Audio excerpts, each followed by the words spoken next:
Hello viewers, আজকে jail থেকে Prince Mamun ছাড়া পেয়ে দুধ দিয়ে গোসল করলেন এবং দুধ দিয়ে গোসল করার সময় তার মা যা বললেন আপনারা সবাই শুনুন মনোযোগ দিয়ে।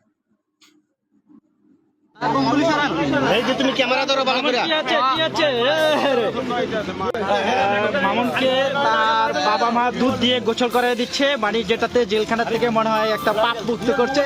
জেল থেকে বের হয়ে দুধ দিয়ে গোসল করে কি বলছে বর্তমানে ভাইরাল খ্যাত প্রিন্স মামুন। প্রিয় দর্শক, এ বিষয়ে বিস্তারিত দেখুন পুরো ভিডিওতে। এখন দেখতেছি আবার পানি দিচ্ছেন, এটা কোন কিসের পানি? লায়লা মামুনের কাণ্ড নিয়ে সোশ্যাল মিডিয়ায় হচ্ছিল অনেক আলোচনা সমালোচনা, বিশেষ করে অনেক বেশি সমালোচনার মধ্যেই ছিল এই প্রিন্স মামুন। কিন্তু এই প্রিন্স মামুনের নামে ধর্ষণ মামলা দিয়েছিলেন প্রিন্স মামুনের স্ত্রী খ্যাত লায়লা, আর সেই মামলায় 20 দিনের মতো জেলে ছিলেন তিনি। জেল থেকে বের হয়েই তার মা তাকে দুধ দিয়ে গোসল করান এমন একটি ভিডিওই দেখা যাচ্ছে, যেখানে মামুন নিজে এবং তার মায়ে এবং তার পাশে থাকা লোকজনও দুধ দিয়ে গোসল করাচ্ছে তাকে।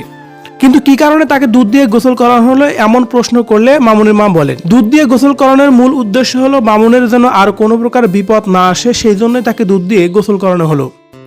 আর মামুনও যেন নির্দ্বিধায় এই বিশ্বাসটুকু করে নিলেন। এ সময় লায়লা সম্পর্কে মামুনকে প্রশ্ন করা হলে তিনি বলেন, আমি সেই বিষয়ে কোনো কথাই বলতে চাই না, আমার কপালে এই দুঃখটা ছিল, সেটাই হয়েছে। আল্লাহ তাআলা হয়তোবা এই দুঃখটুকু আমার কপালে লিখেছিল।